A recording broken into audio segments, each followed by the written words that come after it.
नाशिक प्रशासकीय राजवटीतील दुसरे 2602.45 कोटी रुपयांचे अंदाजपत्रक कोणतीही करवाढ न करता नाशिक महानगरपालिकेच्या महासभेत सर्व अधिकाऱ्यांच्या अनुमताने मंजूर करण्यात आले।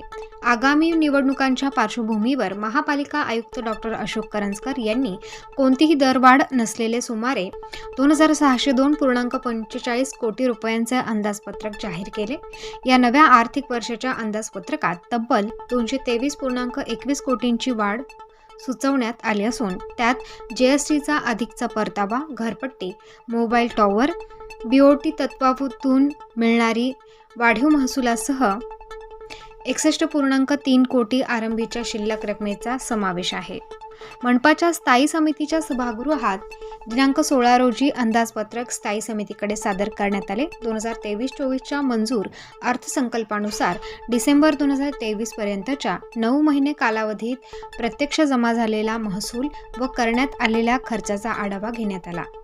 उर्वरित 3 महिन्यांच्या कालावधीत प्राप्त होणारा महसूल आणि खर्चाचा अंदाज धरून 2023-24चे सुधारित अंदाजपत्रक तयार करण्यात आले असून त्यानुसार 298 कोटी 33 लाख रुपये आरंभीच्या शिल्लकीसह 2380 कोटी 28 लाख जमा व 2319 कोटी 25 लाख खर्चाचे सुधारित अंदाजपत्रक सादर केले। यात अखेरची शिल्लक 61 कोटी 3 लाख इतकी दर्शवण्यात आली आहे। या आरंभीच्या शिल्लकीसह आयुक्तांनी 2024-25 चे 2603 कोटी 49 लाख जमेचे आणि 2602 कोटी 45 लाख खर्चाचे मूळ अंदाजपत्रक सादर करण्यात आले। महापालिकेला प्राप्त होणारे विविध कर, शुल्क, अनुदान तसेच अन्य जमा लक्षात घेत मनपा कार्यक्षेत्रात करावयाची विकास कामे तसेच विविध सेवा सुविधांसाठी होणाऱ्या खर्चाचा प्राधान्यक्रम ठरवून योग्य ताळमेळ घालण्याचा प्रयत्न केलेला असल्याचे आयुक्त डॉक्टर करंजकर यांनी अंदाजपत्रक सादर करताना नमूद केले।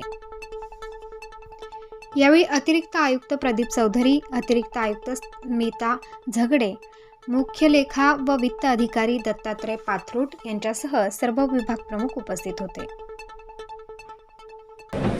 सर, मनपाचं अंदाजपत्रक सादर केलं आहे, काय नवीन असणार आहे नाशिककरांसाठी?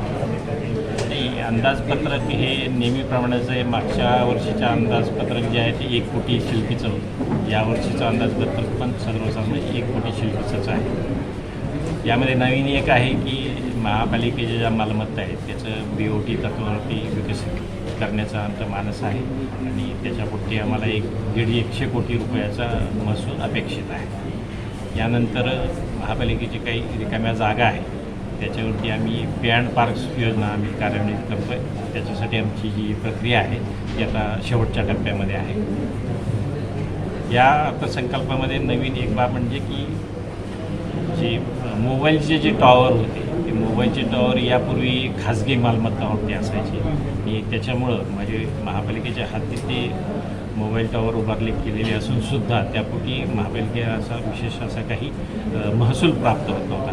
तर याच्यामध्ये आम्ही आता नवीन मोहीम चालू केलेली आहे आणि त्याच्यामध्ये ह्या जे काही मोबाईल टॉवर आहेत ती सर्व आम्ही महापालिकेच्या मालमत्तेवरती आणण्याचा प्रयत्न करतो आणि त्याच्यामध्ये सुरुवातीला पहिल्या वर्षी 8 कोटीपर्यंतचं आम्हाला उत्पन्न अपेक्षित आहे आणि जसं जसं ही मोबाईल टॉवरची संख्या वाढेल तसं संपूर्ण म्हणजे 100% जर का मोबाईल टॉवर आमच्या महापालिकेच्या मालमत्तेवर आले तर सर्वसाधारणपणे वार्षिक 30 कोटीचं उत्पन्न त्यामधून अपेक्षित आहे।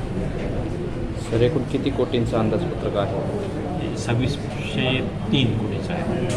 आगामी कुंभमेळ्यासाठी आपण काय नियोजन केलं आहे? आगामी कुंभमेळ्यासाठीचा आमचा DPR तयार आहे आणि आगामी कुंभमेळ्यासाठी आम्ही या अंदाजपत्रकामध्ये 10 कोटीची टोकन तरतूद करण्यात आली आहे। ओके। प्रतिनिधी मुहसिन पठाण, स्टार न्यूज, नाशिक।